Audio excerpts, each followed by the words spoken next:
Hey everyone, and welcome back to another FME Fireside with the DE team here at Abley. Today we're going to talk about where we've used FME sort of outside of work and maybe for some more personal projects. So today we've got myself, Hamish, Gavin and Chris, and let's kick into it. Home uses. I've got a few actually, just because FME and SAFE make it so easy with the home license. It's really convenient. It's fun, for me at least. And I know that my wife she probably judges me a bit, but that's all right because she gets use out of it as well. For example, one thing that I've done at home is I plugged all our recipes into a little application that uses FME to send emails. So the best way to describe it is it's a HTC, not HTML because it's running on a local, but basically all of our recipes when we moved to New Zealand, we had to transfer them. So the way that we did that, we scanned them in and then we plugged them into a folder, and then now this folder hosts all of our recipes. And so this HTMC, I don't remember the file type, right, works in a way that it has a search bar, can type in what we're looking for, whether it's ingredients, titles. She's celiac, so we have to do gluten-free food meals. Anyways, you can type that in, and there's some JSON in there and some JavaScript that pulls out and searches for the recipe. And then on the right-hand side, you'll click email to either herself or my name, Gavin.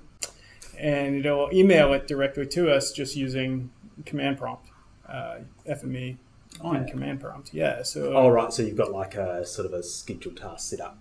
Yeah, it's a batch file for each one of them, and so then you click on it, it'll just send the email to me, or it'll open it up in Adobe because they're all PDFs, and so that's one fun way. And then on top of that, I also built a quick translator for her to add for us to add recipes, and it'll create them in PDF format, and then.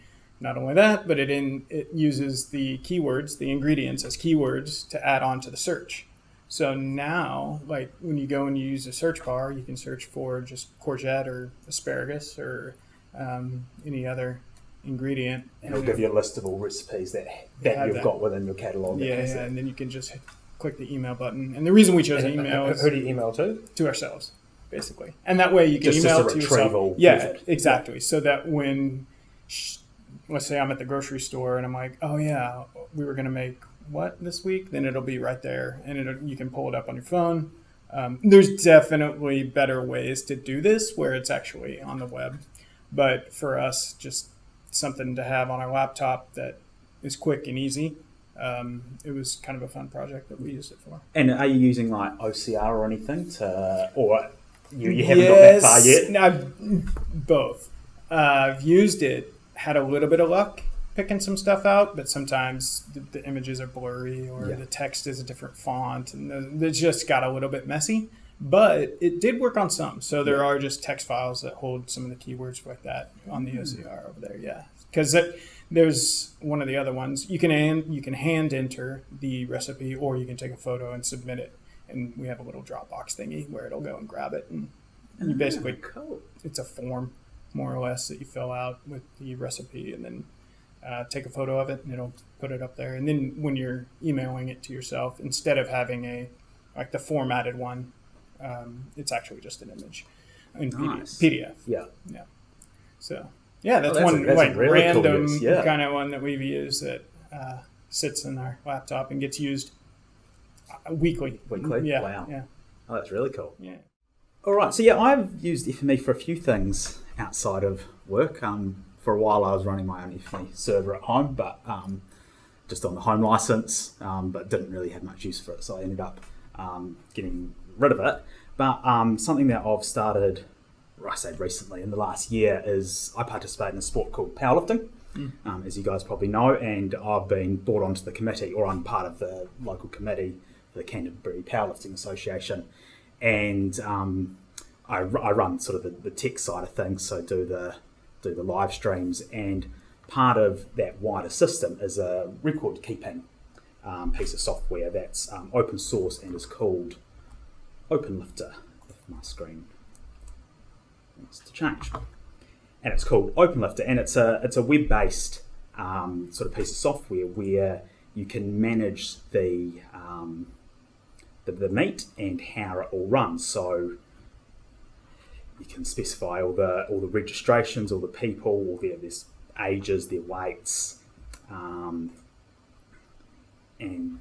all their sort of their lifts, and specify the order that they lift, and specify how many or what weights need to be on the bar and all that sort of stuff. And this is all driven off of a central system, and it basically runs the meet for us. Nice. And this is all sitting in the back end as a bit of JSON that looks like this.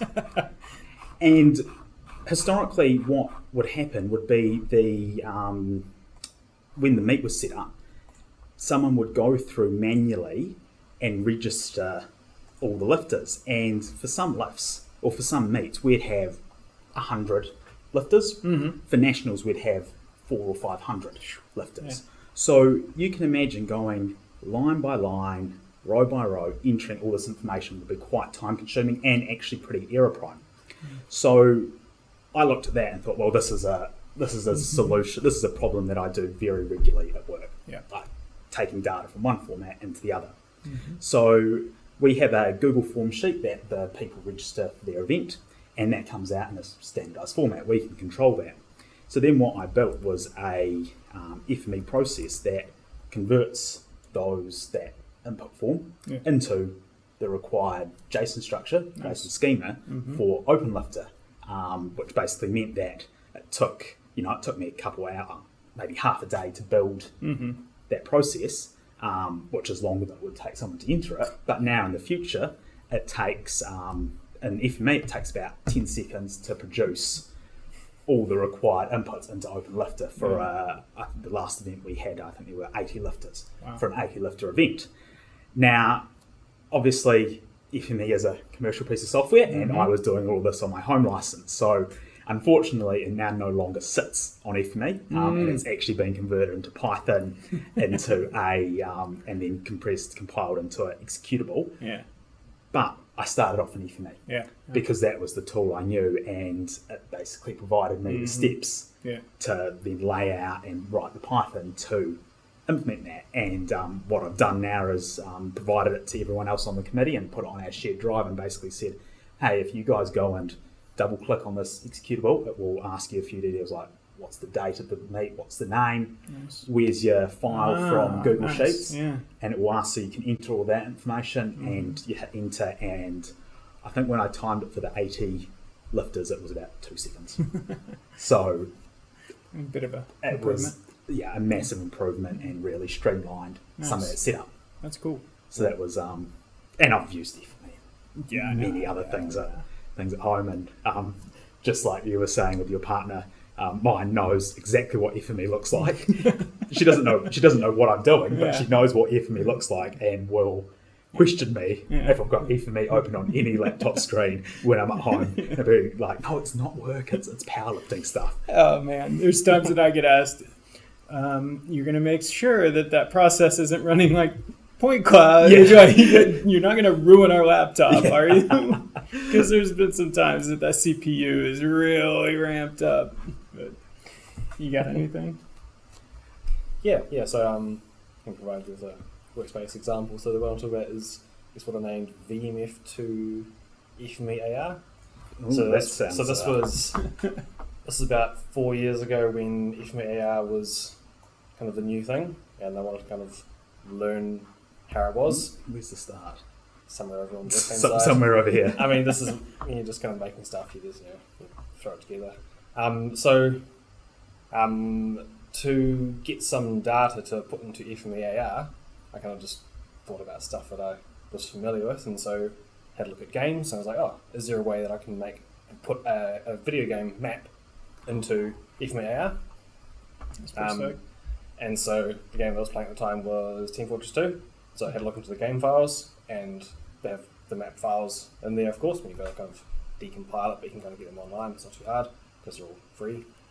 And yeah, so the VMF stands for Valve Map File. Turns out it's a standard map format for all Source Engine games. But if you right-click it in Notepad, it's just a text file with a string of coordinates, and it's all kind of grouped together into the geometries and polygons and textures that makes it up. Yeah.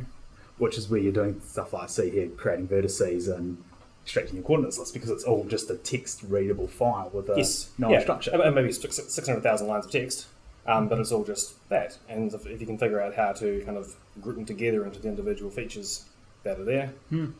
So that was the kind of start of it. Yeah. And then, I guess, later on in this, learning how faces work, vertical faces and differences around that. Some limitations there. Lots of 3D tools, 3D rotator. That was a silly workaround for vertical faces, which I don't even remember. But then learning how textures worked. So textures were stored in a kind of different directory, but each face had its own had a reference to a texture name that was the texture for that face, and then also the kind of the scale of it and the position offset of it along the face, which is cool stuff. You could read that in from the map file and then link it to your and then link it to the kind of, I guess, had to decompress the textures, but the JPEG textures, so that if you could apply them as appearances, so that you could then you're building display models. them in AR. Yeah. Were there any sprites and sprite sheets that you had to sort of clip to the right area? So thankfully, I'm guessing it's a standard way in which they work, in that textures have a kind of a scale to them, and then a kind of a position offset relative to the kind of object. And as long as you get that right, then it will appear the same for the same geometry.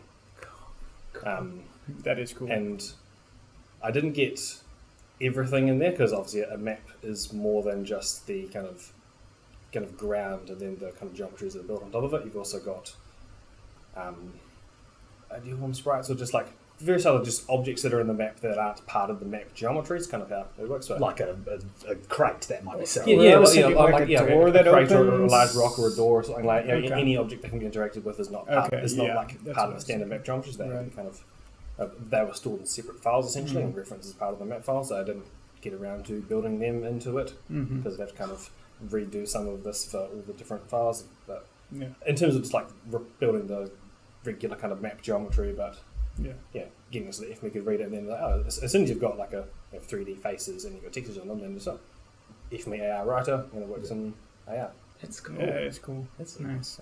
And how did it look in AR? It was pretty good. I mean, it had to. There were lots. It turns out there's lots of geometries in the map which are not meant to be viewed. So you had to. It turns out you had to exclude lots of things, and also it appear the same as you do in game. So like skyboxes or fog textures or no clip brushes and things like that. So once I got rid of all of that, once you figured out what was actually able to be removed. And then once I figured out the kind of zoom scale for all the textures, because when I first loaded in, you'd have like the same texture just kind of like tiled over the whole thing, because it was displaying that big, but it needs to be that big. Yeah. Once I got that all sorted, and then the color. I was going to say, were there like transparencies and stuff like that you had to deal with? I didn't really do too much with that. I figured that'd be too crazy. It gets really complicated. Yeah. Then again, I guess it depends on which hex code they're using and whatnot.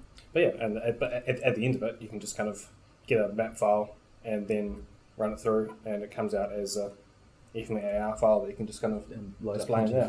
So long as all of the geometries kind of form correctly. There's a bunch of weird stuff. I bet you had some weird geometries be like, where's that error from? Yeah, well, it was just like vertices get dropped somewhere, and so you have a cylinder, but one like panel is missing and things like that. And random triangles, but Oh, that's really cool. And then the extension on that was a little bit later, but I was talking to somebody and they're like, "Oh, can we get maps into Minecraft?"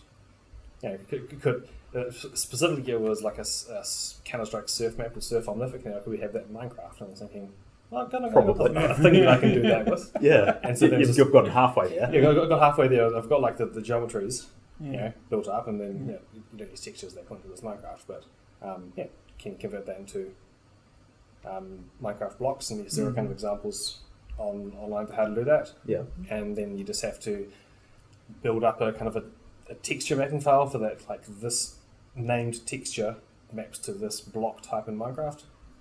For every texture type in the map, basically, that's going to show up on the output. And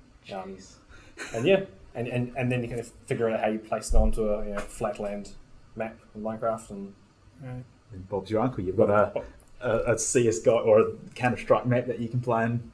Yeah, so I was Minecraft testing with CPU Dust Bowl and process and things, maps and templates too, basically. Jeez. Man.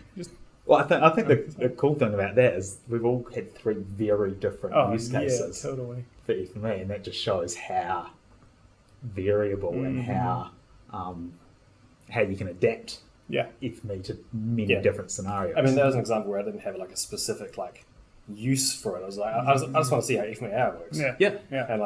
And that's a great example. Yeah, because I didn't get to work with 3D geometries and textures and anything like that at work. So I was like, well, it's there. And you've used some of that knowledge recently with the with Gary's cone problem, the funnel problem. Well, yeah, that was an example from yesterday. Yeah. Oh, well, that was really interesting. Thanks, guys. So yeah, we'll call it here. So that was another FME Fireside with the DE Abley crew. We've got Chris, Gavin, and myself. And I hope you learned something new today. And we'll catch you guys next time.